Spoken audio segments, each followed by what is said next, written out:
Aje Odomokunrin soni sọbùdí. Mo kí gbogbo ẹ̀yin olólùfẹ́ wa tí ẹ wò wá lójú tí móhùnmáwòrán ti Kingston Media TV, your best online television lórí YouTube. Ẹ kú àdó ti wa gbogbo gbà, ẹ tún kú àmójúbà wa. Ètò kan tí Ọlọ́run ní kó gba gbogbo orí nẹ́ẹ̀tì kan lákòókò dá wà yìí. Ajé lètò, ètò lajé ní ìkànnì ti Kingston Media TV. Orúkọ mi ò yí padà, àyàfi àwọn orúkọ rere tí Ọlọ́run ní kó máa kún orúkọ. Akínsọlá Nurudeen Adékúnlé lórúkọ tí mò ń jẹ́. Àlàjé orúkọ ni wọ́n ń pè ní Mátàgbàmọ́lẹ̀ 1. Bó o pè mí ní Mr. Fẹ́lẹ́tọ̀ lẹ́tọ̀ ẹ̀ máa jẹ́. Ọlọ́run ló dé 1. Àyàfọ́ Ọlọ́run yín lélẹ́yìí. Èmi fi máa sọ pé mi lọ́mọ lọ́pẹ́ ní gbogbo ìgboro. Ṣebí yẹn ni mo fi máa ń ṣàdúrà wípé ẹnu ọpẹ́ tèmi ti yín Ọlọ́run ọba òkùnkùn ní ijó kan. Àmì ni kẹ́ ẹ ṣe. Ètò ajé ló ń gorí atẹ́gùn lọ́wọ́lọ́wọ́. Níbo ni mo gúnlẹ̀ sí? Níbo ni ètò ajé ló gbé wa dé lọ́tẹ̀ yìí?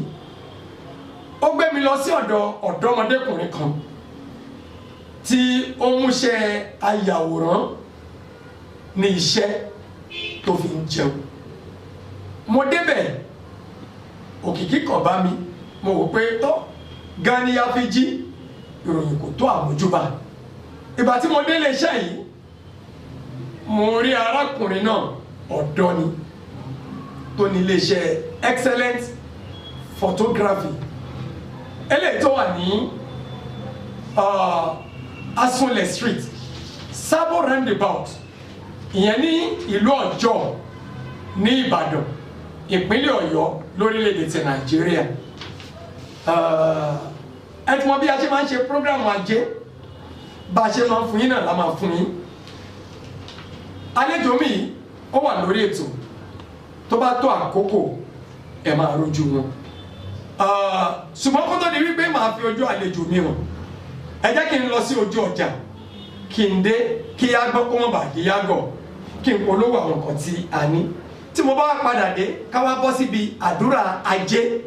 Tá a bá ti wá ṣàdúrà ajé tán, ẹ wà máa fi ọ̀rọ̀ jómi tó rọrùn pẹ̀lú àlejò mi, arákùnrin Quadri Ayọ̀dèjì, the CEO excellent photography.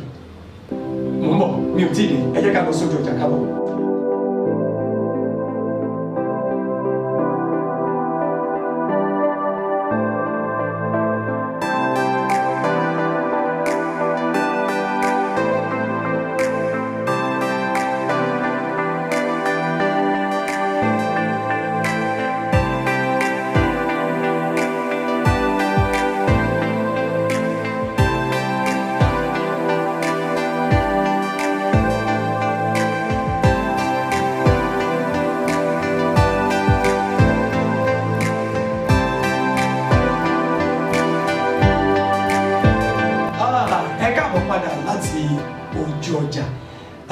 Àdúrà ajé òun ló kàn báyìí. Gbogbo ẹ̀yin tí ẹ láǹfààní láti máa wo fídíò yìí, ẹ darapọ̀ mọ́ mi. Tá bá ń sọ̀rọ̀ ajé, à ń sọ̀rọ̀ kéèyàn oníṣẹ́ lọ́wọ́. Tá bá ń sọ̀rọ̀ ajé, à ń sọ̀rọ̀ kéèyàn ní owó lọ́wọ́. Tá bá ń sọ̀rọ̀ ajé, tá ń sọ̀rọ̀ owó, à ń sọ̀rọ̀ dúkìá, torí pé owó la fi ń kó dúkìá jọ. Tá bá ń sọ̀rọ̀ pé owó dúkìá, ẹ má jẹ́ kí n tàn yín, à ń sọ̀rọ̀ okùn ẹ̀mí. Nítorí pé owó tẹ̀ ń wò yẹn okùn ẹ̀mí ni o. Bẹ́ẹ̀ni ò lówó, onítọ̀hún ò ní nǹkan kan. Bẹ́ẹ̀ni ò lájé, onítọ̀hún ò ní nǹkan kan. Ọ̀rọ̀ owó níní ó nílò àdúrà tẹ̀ ń wò yẹn a máa sọ owó ajé kalẹ̀ fún ọmọnìyàn. Ìdí rèé tí èmi fi máa ń ṣàdúrà wípé ajé Ògúngúnnísọ̀, ajé onísọ̀ bòjì, ajé ọ̀wọ́n olókùn sẹ̀ ní adé, ajé abara ní kòkó bí ọ̀tá. Ajé jẹ́ ní ẹ lọ́wọ́, má jẹ́ kí n ní ẹ lọ́rùn.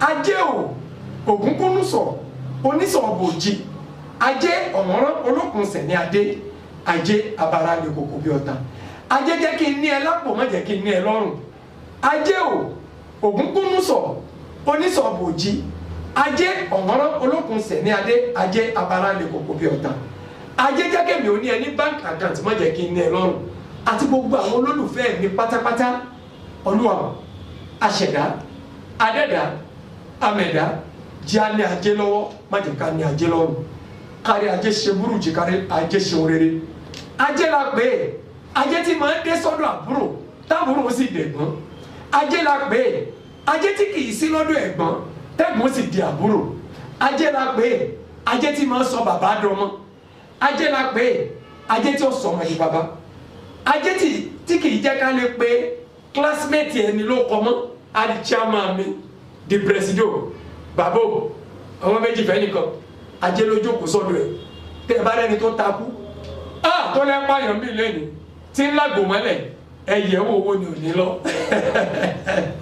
òsì lójú kò tì tó bá dé irun ò ní lè ṣerú ẹ̀ mọ́ ìdí rèé tó fi jẹ́ wípé àdúrà ló ṣẹ́gun Ọlọ́run tá a bá ń fi ajé tá a ń fẹ́ owó ó nílò àdúrà Ọlọ́run sọ ajé kalẹ̀ sọ́dọ̀ tèmi Nurudeen Adékúnlé ọmọ Akínsọlá àti gbogbo ẹ̀yin olólùfẹ́ wa tó fi dọ́gba excellent náà excellent photo gbogbo ẹ̀yin tí ẹ̀ ń bẹ nídìí kámẹ́rà pátá gbogbo yín ẹ̀rẹ̀ ajé jẹun ajé ó jókòó tì yín ẹ̀rẹ̀ ajé ránṣẹ́ orí bẹ́ẹ̀ o ó ṣẹ bẹ́ẹ̀ o la haula wala quwwata illa billahi alẹ́ rẹ̀ àṣẹ gbogbo ẹ̀yin mùsùlùmí pátápátá ẹ̀kẹ́ ìsájà kọ̀ọ̀kan kẹfọwọ́ ẹ̀ bọ́jú Jésù Kristi Olúwa àti olùgbàlà wa àmín àmín àmín ní orúkọ Jésù níta àwọn bàbá wa níbílẹ̀ wọn á ní bọ́mọdé bá mọ́ṣẹ́ lọ́wọ́ àní òṣẹ tágbà bá mọ́ṣẹ́ lọ́wọ́ àní òṣẹ kóṣẹ báyìí ní tìlákọ̀ ọṣẹ o ọ̀rọ̀ tí a kọ òkété bá balẹ̀ sọ báyìí ní ilẹ̀ ń gbọ́ èyí tẹ̀mí wí lónìí ọ̀dàṣẹ o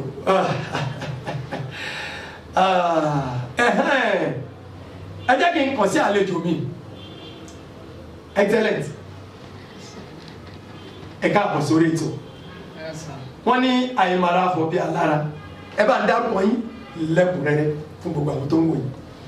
gbogbo ayé orúkọ mi ní Ayọ̀dèjì Quadri aláṣẹ àti olùdarí iléeṣẹ́ excellent photography studio. Excellent photography studio tó wà ní Ọjọ́ Sabo roundabout Asunle street. lẹ́yìn kalẹ̀ sí i mo kí yín mo lù yín lọ́gọ̀ ẹnu wọ́n ní ẹrú kan ní máa mú wọn bu ìgbà ẹrú ọ̀lẹ́ wà lóòótọ́ kò sí rọ́ńbẹ́ ṣùgbọ́n sánmọ̀ ò ní funfun títí ká mọ̀ wá rí dúdú kọ̀ọ̀kan bẹ̀ ibi tá a ti rìn gbẹ̀rẹ̀gbẹ̀rẹ̀ lákan arákùnrin wa Ayọ̀dèjì Quadri tí a bá bí ọmọ ìlú wo lẹ́yìn. ọmọ Ogun State ni mí. Ogun State Ifọ̀ lẹ́yìn Abẹ́òkúta àbí Ìjẹ̀bú. Abẹ́òkúta gangan lẹ́yìn ti wá kí a lè á sí Ìbàdàn. mo jẹ́ ọmọ Abẹ́òkúta ni bàbá mi ọ̀ ìyá mi ọmọ Ìbàdàn ni. ẹ wá fẹ́ràn ìlú ìyá yín ju ti bàbá yín lọ. ibi tó ní bá dání sí là ń gbé ibi tó ń forí wa sọlẹ̀ sí náà ni táwọn òbí wa wà. ẹ mọ̀ tẹ̀ dá lórí ibi tó yẹ kẹ́ ẹ sọ ni pé ọmọ Oòduà la wa ọmọ Yorùbá ọmọ Odù tó dá ìwà kò síbi tá à ní gbélé Yorùbá èyí tó yẹ kẹ́ ẹ fi dá lóòdù. tí a bá wa béèrè excellent photography excellent photographer ọdún wo lẹ bẹ̀rẹ̀ ṣe ọdún wo lẹ bẹ̀rẹ̀. a lọ secondary school nígbà tá a parí láwọn pé kí la fẹ́ ṣe kí la fẹ́ sọdún la lọ kọ́ iṣẹ́ photography iṣẹ́ àyàwòrán a kọ́ wẹ́rẹ́wẹ́rẹ́ ọdún kan ó pé àgbàyànjá a ṣe gbogbo ẹ̀ wẹ́rẹ́wẹ́rẹ́ ajá gbogbo ẹ̀ mọ́ra wọn Ọlọ́run fi pèsè owó instrument àwọn irinṣẹ́ tá à ń lò bí lónìí tá a fi dọ̀gá díẹ̀ Ọlọ́run dẹ́gbà fún wa tó sọ wá déèyàn bẹ́ẹ̀ so bó ṣe jẹ́ nìyẹn lójú. nínú ìbéèrè tí màá béèrè nínú ọ̀rọ̀ yín náà ni màá ti mú ẹni ẹ̀yin gbà yọ̀ǹda nítorí pé ọmọ ó kọ́ṣẹ́ kó gbà yọ̀ǹda ọ̀pọ̀lọpọ̀ ọmọ ló kọ́ iṣẹ́ o tó gbà yọ̀ǹda báyìí ìtumọ̀ ọmọ gbà yọ̀ǹda téèyàn mi fẹ́ mọ̀ ni pé nígbà tó ọmọ bá kọ́ṣẹ́ tápá rẹ̀ òbí rẹ̀ ò ká àwọn irinṣẹ́ tí ó lò wọ́n wá ní àwọn bá yọ̀ǹda wọ́n wá sẹ́ lè kó ni wọ́n wá sẹ́ lọ Abidjan ni ọ̀pọ̀ ọmọ ní ilé ìṣiṣẹ́ yìí mọ́ látara pé wọ́n wá àwọn òbí yín ń kọ́ kí ló dé tí wọ́n ra irinṣẹ́ tó fi di pé ẹ̀yin ni ẹ wá gbà yọ̀ǹda tẹ̀ ṣẹ̀ṣẹ̀ máa wá owó wọn ò ràn yín lọ. ẹ ṣe olóòtú bàbá mi ti kú látìgbà tí a ti kéré tí a ti gbọ̀njú rárá bàbá ti kú ìyá nìkan la ní tó ń forí wọ́ gbogbo ẹ̀ títí tá a fi lọ primary school lọ secondary school tá a fi jáde. ẹ ìwọ primary tí bàbá yìí kú. primary school la wà tí bàbá ti kú. ẹ tó mélòó. àwa mẹ́rin lọ́wọ́ ìyá wa. ipò kélòó lẹ́yìn wa. èmi wà ní ipò kejì mo sì ní aṣíwájú mo ní ẹ̀kọ́ wájú. nínú ọmọ ìyá nínú ọmọ bàbá ipò kejì lẹ́yìn wa. ipò kejì mo wà. ẹ lè wá wà ní primary school ìwé alákọ̀ọ́bẹ̀rẹ̀ ní dáàdi yín ti kú. ẹ ti bá rántí báyìí mo wà ní primary 2 gbà yẹn. kábíyèsí Elédùmarè. bàbá mi ti kú. so láti gbà yẹn ìyá nìkan ló ń lọ gbogbo ẹ̀ fáwọn àti jẹ àti mú tá a fi jáde mo fi mọ̀ pé kí mo fẹ́ ṣe láti fi mú yà ìkúrò kí mo lè sọ dowó tí ẹ̀mí mi fi mú iṣẹ́ photography tí mo fi lọ kọ́ so nígbà mo kọ́ tí mo parí ó kú káwó ra iṣẹ́ kò sówó kò sí ẹni tó lè ràn wá lọ́wọ́ so ìyá mi wá má bàa kan wá gbà yẹn pé láti rí owó ra iṣẹ́ jẹ́ kí n lọ yá owó nápò. ẹ ń sọ lẹ. so owó nápò yẹn ni ìyá mi yá tí mo fi ra kámẹ́rà kékeré kan gbà yẹn so mo ra kámẹ́rà ọ̀hún àgbàyànda lọ́dọ̀ ọ̀gá gẹ́gẹ́ bí pé kò tí ì sàgbára pé kí n sì máa lo àwọn yẹn iṣẹ́ kéékèèké àyípa tí ń bí ẹ fẹ́ sọmọ lórúkọ ẹ fẹ́ ṣe báyìí wọ́n ṣáà ń pè wá díẹ̀ tá a fi kówó jọ díẹ̀ tá a fi ń tùjọ torí pé àwọn ará iṣẹ́ yẹn eléyìí ló kàn lónìí eléyìí ló kàn lọ́la díẹ̀ tọ́lọ̀ fi wá gbà fún wa tàbí dé tá a dé lónìí.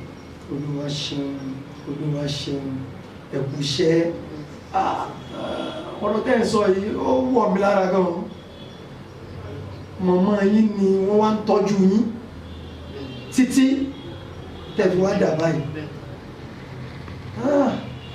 abiyamọ ìmọ̀kú ọ̀rọ̀ wọn o abiyamọ ìmọ̀kú iṣẹ́ o ojú mẹ́rin bímọ ó wá ṣẹ́kù méjì abiyamọ ìmọ̀kú ọ̀rọ̀ wọn o mo kíyà yín o ìyá alálùbáríkà mo jèrè yín ẹ wá jẹ́ mú báyìí secondary school lẹ́ka ṣe ẹ jáde.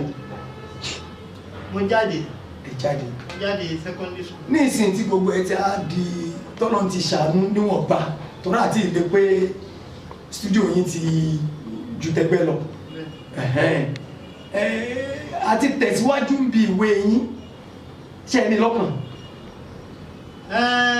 àdúgbò owó sì ti dé bàjẹ́ bówó la kúkú wá. mo tẹ̀síwájú nígbà tí kó tó di pé mo ti kọ́kọ́ ní studio kan tẹ́lẹ̀ kó tó di pé mo débi tí mo dé bọ̀ láàrin gbogbo ẹ̀ náà mo ṣe tẹ̀síwájú mo ṣe wọ ilé ẹ̀kọ́ gíga náà. Tíbo? ní Ediza University tó jẹ́ private university ni mo lọ. ní Nàìjíríà mi. ní Benin Republic ló wà. Benin Republic kílẹ̀ pé. Benin Republic. kílẹ̀ kó kọ university. Ediza University. ní Benin Republic. ní Benin Republic. Port Novo ló wà bí Kútọ́nù. Kútọ́nù ló wà. bọ́ wọ́n ní branch ní Nàìjíríà mi. ok. tó yẹ kó ta wá sí parí níbí la sì máa lọ ṣe final yẹn ní Benin Republic. níbẹ̀ so mo ṣe program yẹn ní Nàìjíríà bíbá. kí lẹ study. mo study business administration. ṣé fọ́tò yìí àdìgàn torí fọ́tò mo rẹ tó sọ rí wípé iṣẹ́ fọ́tò wọ́n mọ̀ mẹ́pẹ́ kọ́nà ọmọ wọn kọ́ sẹ́ fọ́tò owó wò ní bẹ́ẹ̀ bí fọ́tò bọ́n ṣe wáyé gan-an tẹ́ wọ́n bá fi dáadáa ká ní tó fọ́tò ò lè ta wọ́n ní òṣòwò bí iṣẹ́ fọ́tò ó sì á jẹ́ lówó ẹ̀ láti kọ́. ẹ ṣe lótú àwọn èèyàn ń sọ bẹ́ẹ̀ wọ́n máa ń sọ táwa náà dẹ̀ ń gbọ́ iṣẹ́ fọ́tò ó ti yàtọ̀ sí tojọ́ sí ó ti yàtọ̀ sí tayé àtijọ́ torí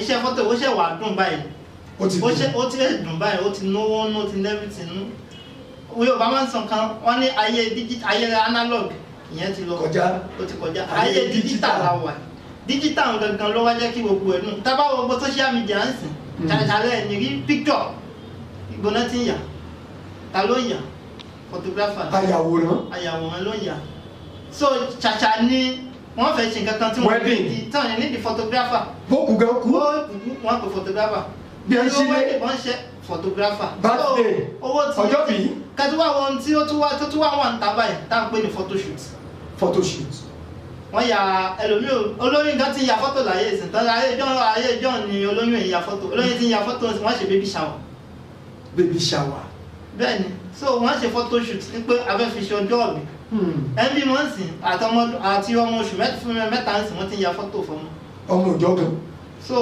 owó ti wà ń bẹ̀ èmi ká ti rẹ́ni tó sọ yí pé fọ́tò láwọn tajà ń ṣiṣẹ́ bọ́ ìríran kálukú ọ̀tọ̀ọ̀tọ̀ ni mo ti rí ẹni tajà ń ṣiṣẹ́ tó ní ẹnìkan sọ lẹ́gbẹ̀ẹ́ òun pé ọmọ kan kékeré kan sọ pé òun fẹ́ kọ́ iṣẹ́ yìí òun wá ń sọ fọ́mọ náà pé ṣé kò rí iṣẹ́ mi ńlẹ̀ tó fi jẹ́ iṣẹ́ ló fẹ́ lówù ṣé kò lè lọ kọ́ ẹnjìníà akọ̀fin sọ̀rọ̀ láàrin ara ló ń sọ̀rọ̀ yẹn pé ṣé kò lè lọ òun sọ fún ṣé kò lè lọ kọ́ ẹnjìníà lẹ́ni engineering mo wá ní ẹjọ́ ọwọ́ ẹ̀gbọ́n kí ló ṣẹlẹ̀ tẹ́ fi bà dream ọmọ ọlọ́mọ jẹ́ ó ní òun yí pé iṣẹ́ yìí bóyá kò nọ́là bóyá kò ní iṣẹ́ táwọn kan ṣe tán ṣe lọ ìlú òyìnbó tó gbẹ́ lómi dé ìlú òyìnbó jẹ́jẹ́ lómi ṣe tó kọ́ tó fi ra lé mọ́lẹ̀ tó fi ra lẹ̀ mọ́lẹ̀ bọ̀ mo kà kún ìrìnà tiẹ̀ bọ̀ lọ́dọ̀ tèmi iṣẹ́ níṣẹ́ tí mo tún gbàdúrà pé tí n bá ń bọ̀ láyé àti n bá ń tún ayé wá tí n bá ń tún ayé bọ̀ kọ́nà tún jẹ́ n bá iṣẹ́ pàdé kó fowó dín kí mi jẹ báyìí lọ. mo bá yín ṣàmì. so bó ṣe jẹ́ nìyẹn lóòtú ó wà nídìí photography a lè fi wé oníṣẹ́ ìjọba even a lè fi wé oníkáràkátà torí pé oníkáràkátà ń sìn bó fi orí 200,000 dókòwò ò lè náwó bí ẹni tí ó gbàṣẹ́ ó gbàṣẹ́ 200,000 lónìí sìn ìmí tún wọlé lọ́la ó lè ná bó ṣe wù ẹ́ ló fẹ́ ná tó fẹ́ fi parí iṣẹ́ ọ̀hún bọ̀ olókòwò bó ta lónìí tó ta 100,000 ó fi 200,000 lókòwò 100,000 tó pa lónìí o tó bẹ́ẹ̀ láti ná 50,000. kò tó bẹ́ẹ̀. torí ó tún lọ ọjà ń tó ta ó ní láti rà pé ìgbà. kò tó bẹ́ẹ̀ kò gbọ́dọ̀ náwó náà. iṣẹ́ photography o ti ní irinṣẹ́ o ti ní instrument kò sí ní tó fẹ́ rà bí kò gbaṣẹ́ kò ṣiṣẹ́ oníṣẹ́ lọ. so o ti mọye tó ní lórí ẹ̀ o ti mọye tó fẹ́ fi ṣiṣẹ́ tó fi parí tó fi gèrè bẹ́ẹ̀. so n lè mi fi fẹ́ràn iṣẹ́ photography. gbogbo ẹ̀yin tí ẹ máa pa àlá ọmọ ẹ̀yin alámọ̀ràn bú ọ̀rọ̀ lẹ́ ń gbọ́ yìí o iṣẹ́ fọ́tò ọ̀dá àwọn kan ní à ń ya fọ́tò fáwọn gómìnà iṣẹ́ fọ́tò ọ̀dá àwọn kan ní wọ́n ń ya fọ́tò fún àwọn ààrẹ orílẹ̀-èdè gbogbo tó yẹ pé bí ààrẹ bá ń lọ bìkan tí gómìnà ń lọ bìkan tí mínísítà ń lọ bìkan tí ambassador ń lọ bìkan àwọn photographers wọ́n máa wà pẹ̀lú wọn ẹja bẹ́ẹ̀ náà gbogbo iṣẹ́ tá a bá ń ṣe kórìí ló já ládùúgbò ń bẹ̀ ni o òṣìṣẹ́ tí o pè gbogbo ẹ̀yin tẹ́ ẹ̀ máa ń sọ pé iṣẹ́ fọ́tò ọ̀dà iṣẹ́ fọ́tò ò pé ọ̀rọ̀ lẹ gbọ́ lẹ́nu brọ́dà wa Ayọ̀dèjì Quadri níjọ́ wo nínú yín dùn jù ń di iṣẹ́ yìí tẹ́ wò pé tí gbólóhùn tẹ́ ẹ sọ lẹ́ẹ̀kan yẹn tó fi tẹnu yín jáde wípé tẹ́ ẹ bá tún tún ayé wá iṣẹ́ ìyẹn mọ́ níjọ́ wo nínú yín dùn jù. ẹ ṣe olóòtú ìjọ tí inú mi dùn fún ní ìgbà bí oṣù 6 lẹ́yìn ìgbà tí mo kọ́ṣẹ́ ìtàn níjọ́ náà kò sí kankan ṣòwò bọ̀ mo ní iṣẹ́ tí mo rà báyìí. àwọn èèyàn mọ̀ yín. àwọn èèyàn mọ̀ mí. excellent photo. kò sẹ́ni mo lè tó mọ̀ mi. so ẹnìkan wá gbà mí láwọn ní àmọ̀ràn pé iṣẹ́ kan wà níbí báyìí o ní Èkìtì ní pé NYSC camp ní pé ṣé máa lọ wọn á ní kí n mọ̀ ń ṣe wọ́n ní àlọ́ ya fọ́tò fáwọn kọ́pà wọn ní Èkìtì wọ́n ní kò sí wàhálà mo bá ta mọ́ra mo wó ọkọ̀ yá mo wá gbogbo ẹ̀. ẹ̀yáwó. mo yáwó mo bá débẹ̀ a ṣiṣẹ́ ọ̀sẹ̀ 3 mo bá kówó lé. ṣèjọba ló pè yín. ìjọba kọ́ ló pè wá a wọlé àsanwó registration àṣẹ everything. ẹ̀sanwó wọlé. àsanwó wọlé ni so láti wọlé ìwọ ló mọ ó wà kù sí ọ lọ́wọ́ láti mọ mọ bó ṣe canvas láti ṣọ́ra ajé fáwọn tó yà ń pé ẹ jẹ́ photographer yín màá máa yà yín. ẹ sì gbà lójú ẹsẹ̀ ẹ sì gbà. ẹ ti gbé machine dání. ẹ ti gbé everything dání.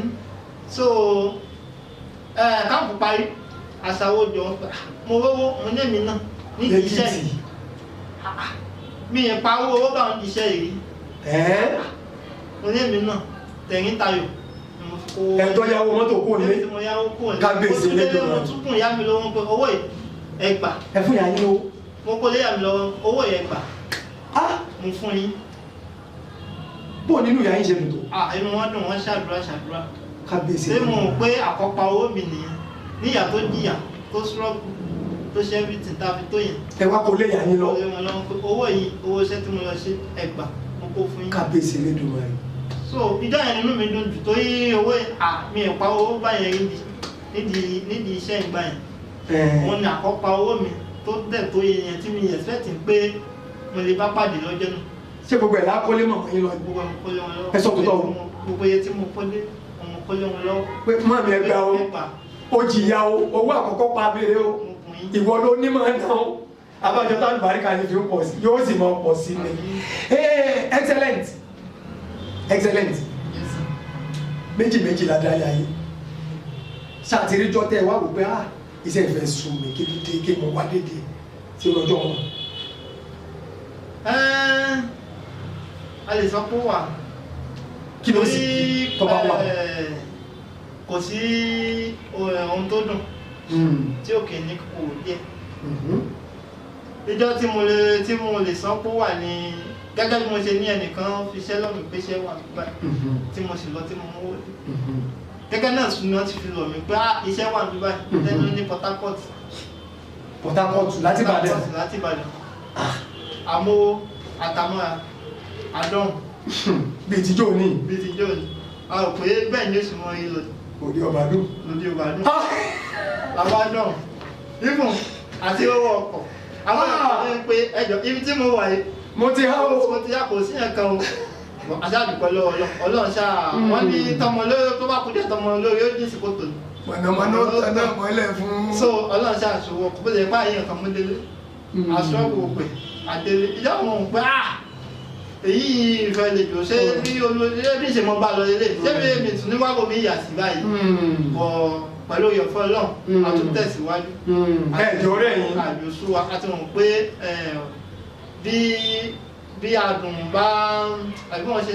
bí kò ní kó lè máa dùn títí tí kò mọ ní. ẹ jẹ́ ń bá bẹ̀ wọlé gbogbo owó ọ̀lẹ́ ọmọ ìwọ ẹrú kan tí máa mú wọn búgba ẹrú ìyá ṣe bàbá ṣe síbẹ̀ náà ọ̀nà dúgún kí gbogbo agboolé ò níṣẹ́ ọ̀làbọ̀ gbogbo iṣẹ́ tí wọ́n fi wọ̀ sí pátá níjọ́ tó bá rí tó lé ń bẹ̀ lọ́sàn-án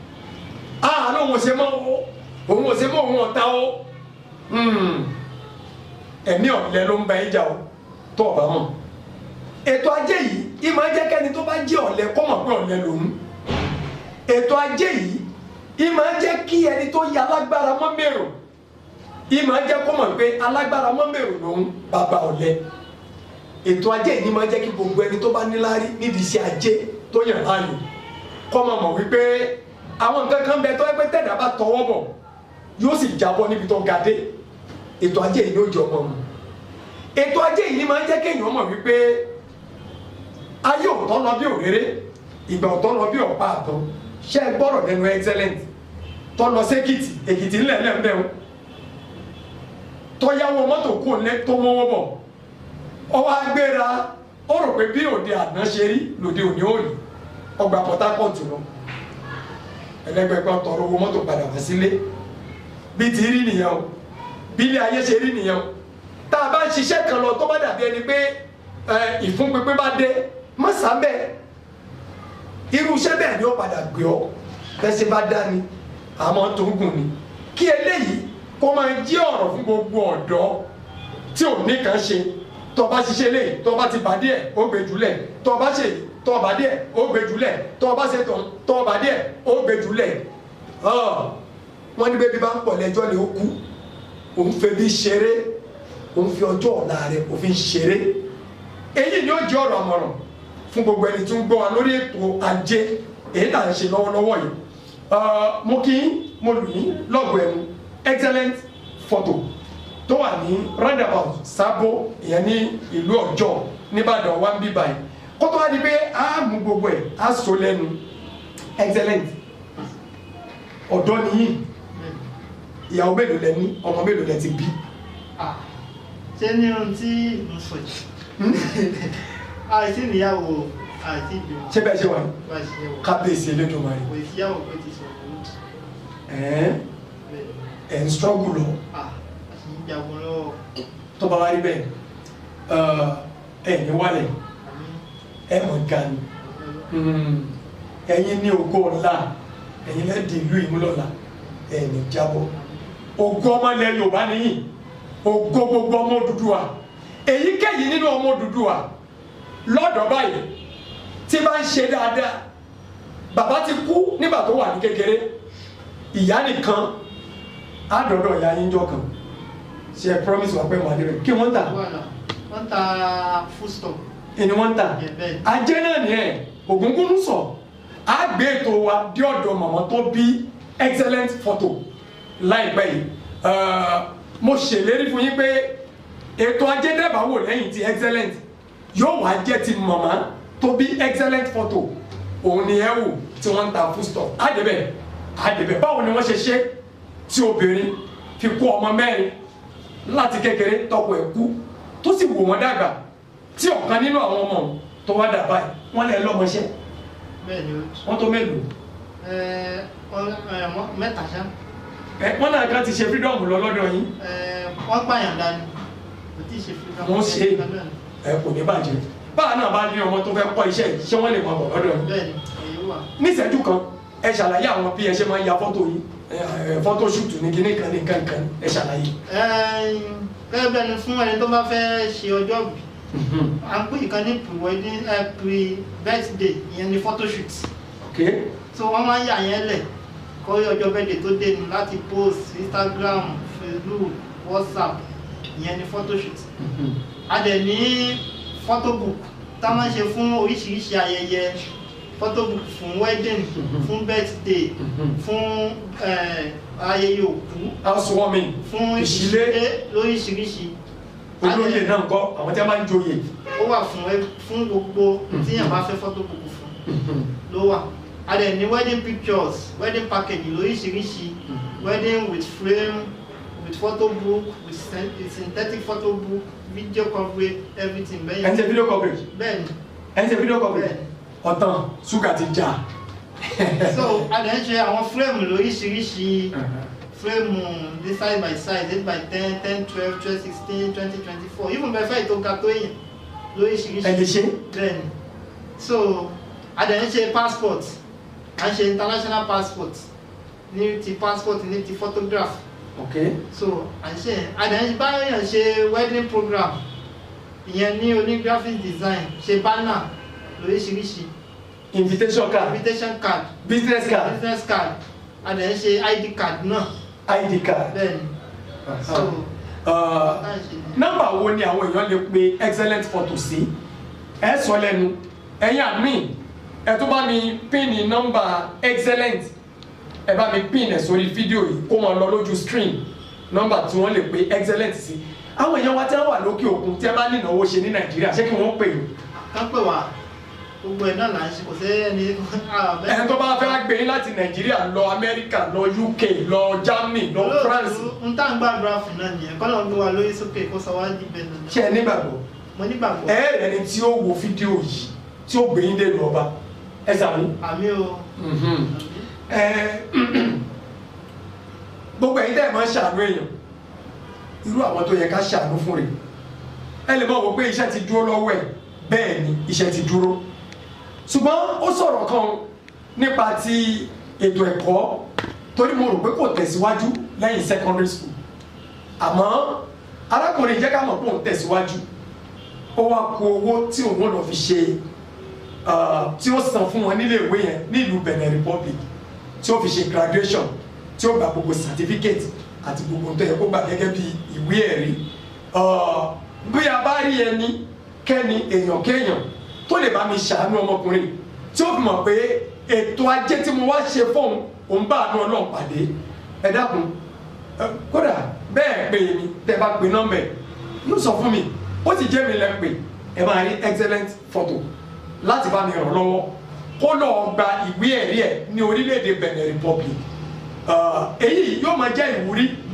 fún àwọn ọ̀dọ́ yòókù tí wọn mọ̀ wípé iṣẹ́ tá a bá ń ṣe tá a bá tẹpẹlẹ mọ́ a lè là láti díẹ̀ gẹ́gẹ́ bí mo ṣe sọ lágbára lọ́wọ́ Ọlọ́run Èdùmàrè màmá tó bí excellent photo tí wọ́n jẹ́ ẹni tó ń ṣòwò oúnjẹ àwọn oúnjẹ tútù gbogbo ẹ̀ mọ́ra wọn àwọn ni wọ́n jẹ́ ẹni tí a tó gbé wá lẹ́yìn ètò yìí ní ìkànnì ti Kingston Media TV lágbára lọ́wọ́ Ọlọ́run ọba Èdùmàrè mo dúpẹ́ lọ́wọ́ gbogbo ẹ̀yin tẹ̀ ń wò wá ẹ̀yin tẹ̀ ń tẹ̀lé wa ẹ̀yin tẹ̀ ń má share fídíò wa ẹ má bá mi share fídíò yìí ẹ jọ̀ọ́ àánú Ọlọ́run kò ní fi yín sílẹ̀ ẹ bá mi share fídíò yìí ẹni tí ò bá yìí ti subscribe ẹ bá wa subscribe sórí ẹ bá wa share ẹ drop comment yín síbẹ̀ fún wa ojú òní tì mí àní dolódì lẹ́yìn ara wa orúkọ mi ò yí padà àyàfi àwọn orúkọ rere tó ń kún orúkọ mo kí gbogbo àwọn crew mi pátápátá tí a jọ ṣiṣẹ́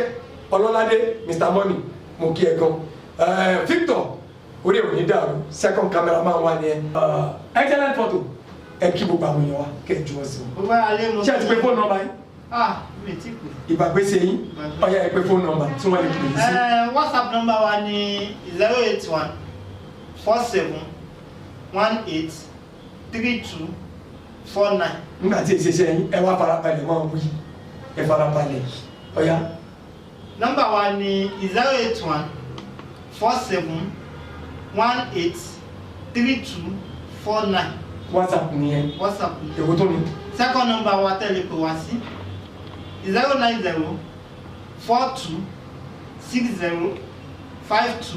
09042605208. ẹ̀yin àmì ẹ bá mi kọ àwọn nọ́mbà yẹn sí ojú screen kó máa ẹ sí Twitter Instagram our Instagram as what as excellent studio 1 at excellent studio 1 lẹ́fù wà ní Instagram ẹ ṣe ojú òní tì mí nígbà tí a tún máa pàdé lórí ètò ìkan náà ní àkókò mi ọjọ́ rẹ̀ ni mò ń sọ pé ó dàbọ̀.